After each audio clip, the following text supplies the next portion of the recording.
Well, well, well, YouTube, has it been a long fucking time?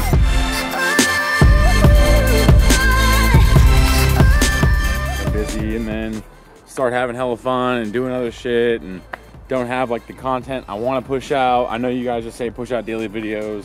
I'd like to. It's just one, I don't like to.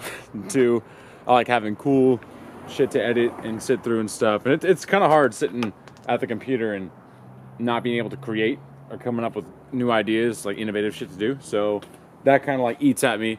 But this month, I've been golfing a lot too. So that right there, all my new shit has been taking up my time. And I've been having hella fun with that. Now, at the end of the month, I gotta pull this transmission out since there's a guy that already bought it and already put a deposit on it. He's gonna give me the rest of the money on the 17th. So the whole tranny, shifter, clutch assembly, everything's coming out. That's going to him. I might install it for him. I just don't know if it's gonna happen immediately or if he wants it to happen, I don't know, a few weeks to a month down the road. What I'm gonna do is I'm gonna bring this car down to Bakersfield at Scott's shop, and then we're gonna put in the T56. Clutch Master sponsored me on a clutch, so we're throwing that FX850 twin in there. I think we can use the stock shifter. I think that's what Scott just said to me the other day. Yeah, QuickTime bell housing. Basically, Scott's fabbing up a mount kit for it. That'll be like a perfect swap into the IS if anybody wants to run a T56 adapted to the 2J.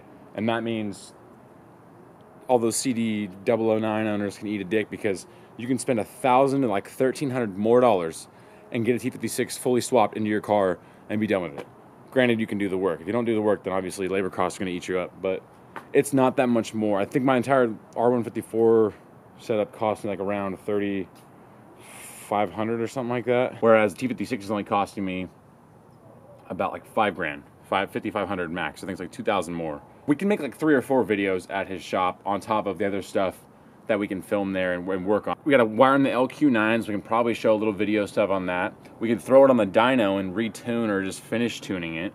We could set up two-step. We could wire in my rear wheel speed sensors so that we can tune for traction. I'll probably be down there for like a good 4 to 5 days. So it should be a very dense filled video week on top of hands-on week. And I've just kind of been out of it this month, like even touching the car, because it's driving and there's nothing new. And yeah, beyond that, I think that's it. We gotta go. Oh, I mean, another thing that's been taking up my time is my Craigslist searches and shit. So Craigslist eats up about 3 hours of my day every day. And I've been looking for a Duramax for probably over a year now. I think I've been saying it like that. I just saw another one. I almost bought it a week ago. I made an offer, guy sold it the same day to somebody else, or the next day, because he was holding it for somebody else, so I kind of sucked. I want a Duramax so bad, because it just means that I can do more things. I can go snowboarding more. I can end up trailering this thing if I need to. Also, if I don't want to drive this in the rain, I could just drive the Duramax. Whereas, like, I don't want to break things, and granted, I love driving this thing daily, 7 days a week. It's badass, it's fun, I can't complain about it. But it's straight pipe, and it's a heavy clutch, and 7 days a week.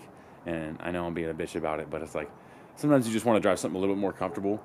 And a big, nice leather, small lifted Duramax just sounds really, really good right now. So once the Duramax comes, I'm promising these things, this is what I want to do. I know I said I wanted to do an E30. I started thinking about it and how much more money I would be dumping into an E30 as a drift car, whereas I could like use that money in other places and save to go and buy a house when the market comes down and shit.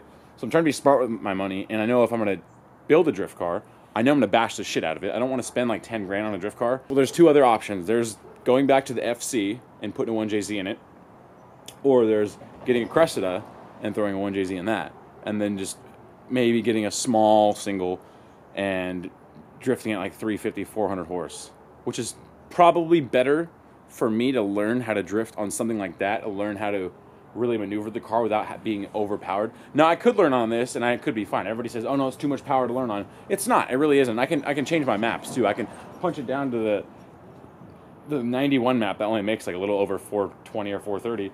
So I could plenty drift on this car. It's perfectly set up for it, and then if I wanted to really get good at it, I can turn it up to the 20-pound map, and that's making a little over 600, and then once it's fully tuned, the 30-pound map or whatever the fuck we can max it out at. But I want to be able to practice on something that's kind of like, I don't want to say like broke-ass car, but something that's a little more beat and rough around the edges that has a nice motor in it. So a Cressida FC would be dope. I'm going to start plugging in this guy. His name's Lex. He drifts at Sonoma. I think his Instagram is like LexKing24. He's been helping me out, actually, like talking me through the drift chassis, whether I should choose the Cressida, the FC, longer wheelbase, what I should be starting off with. He's going to take me in his car in a few weeks. I'm going to throw his car, a lot of his, I guess, knowledge and background on drifting onto my channel, because I need to learn too. I need to learn, like, basically how to do it. It'd be dope to learn from somebody that knows what they're doing. And if you guys ever watched Lex drift or drive, that guy, he knows how to handle his car, and what's dope is that his FC has a lot of natural grip, so he can point, place, and drive his car behind pretty much anybody I've seen so far, and come this close to like bapping them, but doesn't, because he has the control. So I'm gonna try and get back and doing this every other day, and like at least push a video out, 2 videos out a week if I can. I know it's so fucking hard. I keep saying I'm gonna do it. It's just hard to keep going with all of it. So I'm gonna try. Maybe I'll really just commit to saying less super crazy editing time and just more like weekly videos, just so like we have a consistent, continuous relationship going on here. So big updates coming up. Hopefully Duramax, hopefully an FC or Cressida or whatever, Cressida, and then yeah, we'll go from there. Oh man. LS 400 brake on it? Yeah, he's gonna be salty. That is nice. Damn, this thing is sexy as hell. Nice Cressida, whoever's this is. So I'm looking up on the rack and I asked, what the hell is that? He says, oh, that's a... Hey Bruce, can you think of anything more functional than that wing? My dick. I didn't. It was a rhetorical fucking question. You should have answered it.